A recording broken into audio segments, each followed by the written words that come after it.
Ladies and gentlemen, we're going to have a little bit of poetry, so I want you to give a massive round of applause, and then STF. You. Fuck's sake. Please give it up for David Jinx Johnson! Thank you very much, Ian. Yeah, right, yeah.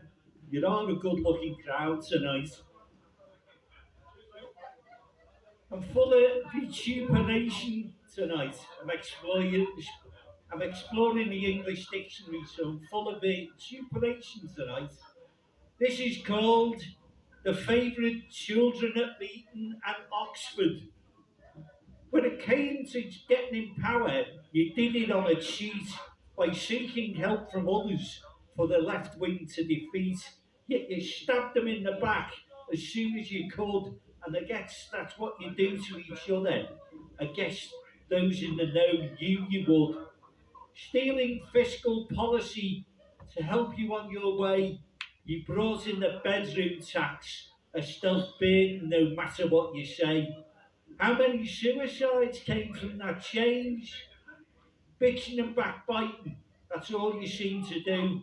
It's leader proving, just like the last, you use a litany of fools. Of course, that's the way the Brexit went. It was to save money on the NHS to be spent. Then another change at the top. The relentless betrayal would not stop. Clap for the workers who could not stay behind closed doors, risking health and life while you partied on behind similar closed doors, making a hell of a noise. Your papers discredited a leader who the people he wanted to win.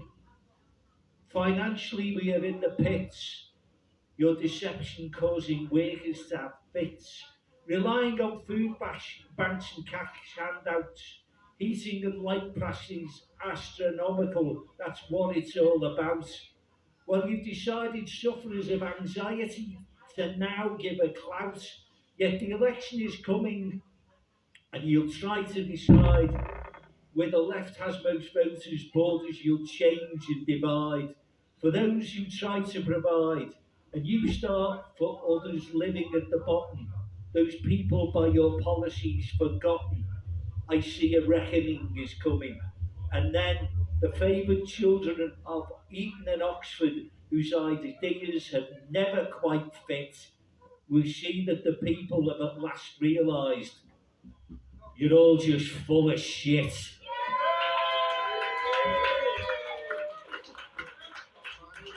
Thanks very much, folks. Barry said on the first night I jumped up on here that he was glad to hear a poet that didn't swear, and I always promised I'd never swear in a poem unless it was necessary. And when you hear Richie Sumac banging on about different bits of policies when thousands of children have died over in Palestine, they've really got to go.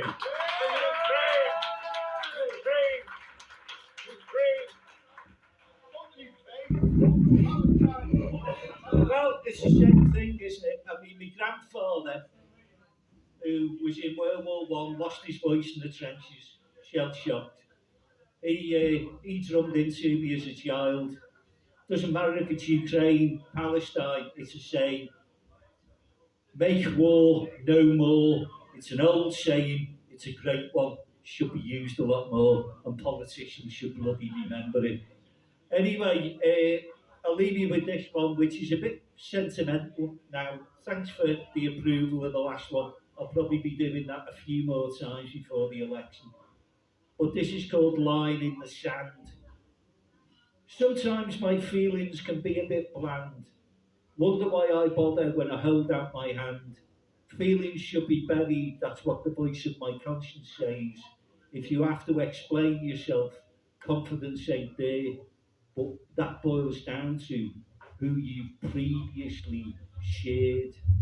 Too many people will try and take a slice, but it's your cake that you've baked. It's up to you who gets some, not handed around to everyone.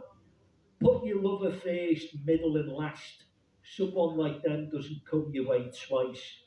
Someone to enjoy, not turned into a vice. Doesn't matter what others may say or have planned. Learn to draw your own line in the sand. Mike up, Astro. See you next week. Thanks very much.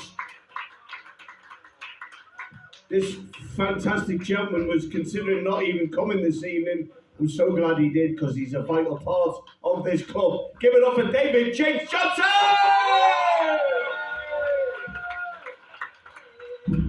Right, you're in for a treat.